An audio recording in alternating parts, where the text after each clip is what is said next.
Bir daha salam, hər vaxtınız xeyir olsun. Bundan əvvəlki videoda demişdim ki, bundan sonraki video sifət haqqında olacaq, amma xatırladım ki, sözünlər bundan bitmir, sözünü şəkilçilər bundan bitmir, çünki yer bildirən sözlər də şəkilçi sayılır. Yəni bunlar məsələn around ətrafında deməkdir.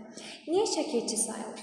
İndi tamam, bəzi müəllimlər burada məsəl üçün, mənim dediyimə əks bir qarşılıq verə bilər ki, bu şəkilçi deyil, sözünüdür, tamam, adı sözünüdür, bilirik. Amma mən bunu şəkilçi kimi deyəcəm, Azərbaycanlı düşüncəsinə uyğun olaraq bu şəkildə deyəcəm.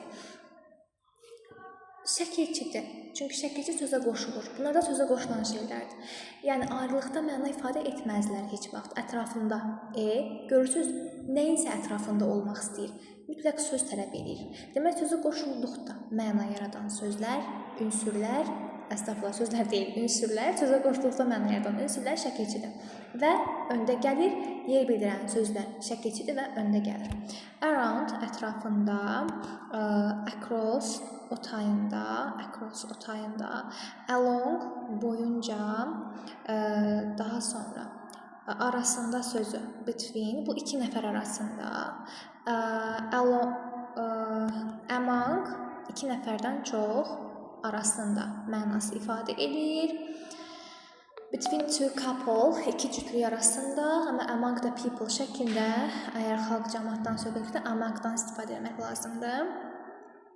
Demək, arxasında, behind, daha sonra yanında, beside, amma beside sözü, savayı bundan başqa deməkdir, ayrı-ayrı şeylərdir bunlar. Daha sonra next to, düz böğründə, kənarında mənasını verir, next to. Məsəl üçün, əlinin böğründə də, yəni kənarında desək, düz yanında desək, next to ali şəklində ifadə eləyəcəyik. Üz-üzə sözünə gəlin, baxaq, opposite. Daha sonra, mən bunu digər demək videoda izah eləmişəm, hamısını sadalamayacağam. Misal, o mənim ətrafımdadır. O, olmaq, ətrafında, mənim deməyəcəm. Sözünlə hansı işlənirdi? Mənə, məni. Sözünlərlə bir qayda olaraq kimə kimi sualına cavab verən şəxs əvəzləri işlənir. Mən əlinin yanındayam. I, mən. Olmaq, yanında, əli və ya əli sözünü himlə işlədə istifadə eləyə bilərəm.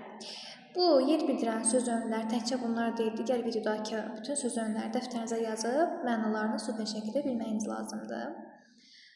Demək, mən növbəti olaraq məkan obyekt əlaqəsini izah eləmək istəyirəm sizlər üçün. Məkan obyekt əlaqəsi nədir, nə olan şeydir? Demək, məsələn, deyirəm ki, evdəki qonaqlar dedikdə ehtiyatlı oluruq, çünki bir dəqiqə narahatdır ya da məsəl üçün məmnundur deyəcəm ya da məmnundur. Bizim haqqında danışdığımız isə evdəki sözü deyil, təbii ki, evdəki qonaqlar sözüdür. Məmnun olmaları isə onların məlumatlarıdır. Belə olan təqdirdə birinci evdəki qonaqlar sözünü yazacağam. Evdəki qonaqlar. Bunu mən ingiliscə necə ifadə edəcəm? Yadda saxlayın, qonaqlar hər zaman öndə gələcək. Niyə? Çünki, baxın, burada məkan obyekt əlaqəsi var. Əgər bir obyekt bir məkanın içərisindədirsə, misal, evdəki qonaqlar deyirik. Qonaqlar evin içərisindədirsə, birinci qonaqları gətiririk, sonra onları evə yerləşdiririk. The guests at home. Bunun bir digər səbəbi, məsəl üçün, kamera ilə çəkirik, kamera odaqlanır bir üzə, arxa fonu göstərmir. Niyə? Çünki odaq nöqtəsi var. Əsas haqqında danışılan əsas obyektin odur. Arxa fonu nəzərə alınırıq. Birinci o obyektə nəzər salırıq. Qonaqlar evdəki. Sonra olmaq, sonra məmnun. Satisfy deyə bilərsiniz. Satisfy. Çox söz istəyirəm. Satisfied. The guests at home are satisfied. Növbəti bir cümlə, məsəl üçün deyirəm ki, həyətdəki uşaqlar, necə deyək, dəcəldir deyək. Gəlin, uşaqlardan başlayırıq. The children birinci qarşı tərəfə təqdim edirsən əsl olanı. Çünki ingilislərin, avropalıların psixologiyasına belə bir şey var. əsas olan, onlar hər zaman niyə feili öndə gətirirlər? Belə bir şey var. Deyirəm ki, mən çay içirəm. Amma onlar deyirlər ki, mən içirəm çay. Niyə? Çünki əsas olan hərəkətdir. Əsas olanlar öndə gəlir. Bir hərəkəti icra eləyənimiz mən, bir də onun hərəkəti içirəm. Amma çay o qədər də vacib deyil. Əsas məğzdir, məğz, cümlənin məğzi. The children, uşaqlar, sonra həyətdəki in the yard are naughty şəklində ifadə edilir. Bunu da üzərində təbii ki, çox dayanmayacağam və növbəti hissəyə keçiriləcəm. Məsəl üçün, deyirəm ki, məktəbin yanındakı xəstəxana.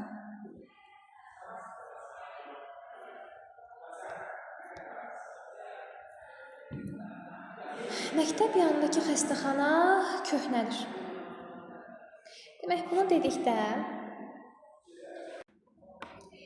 məktəb yanındakı xəstəxana köhnədir cümləmizdə biz sual verirəm sizlərə, nə ilə başlamalıyıq?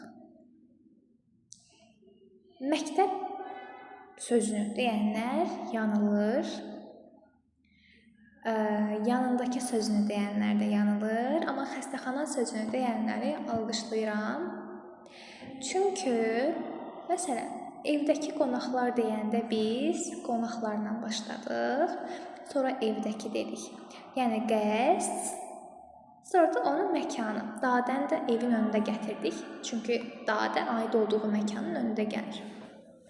Eynən elə ki, yanındakı sözü də necə in, on, ət, içində, üstündə deməkdir. Yer bildirir və öndə gəlir. Yanındakı sözü də yer bildirir və öndə gələcək. Nəyin önündə gələcək? Məktəbin önündə gələcək. Çünki məktəb yanındakı deyirik. Məktəb yanındakı. Və yanındakı sözü məktəbin önündə gələcək.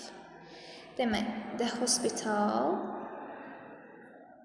yanındakı, beside the school, müəyyən məktəbdən danışırıq, is old. Bu şəkildə ifadə eləyirik.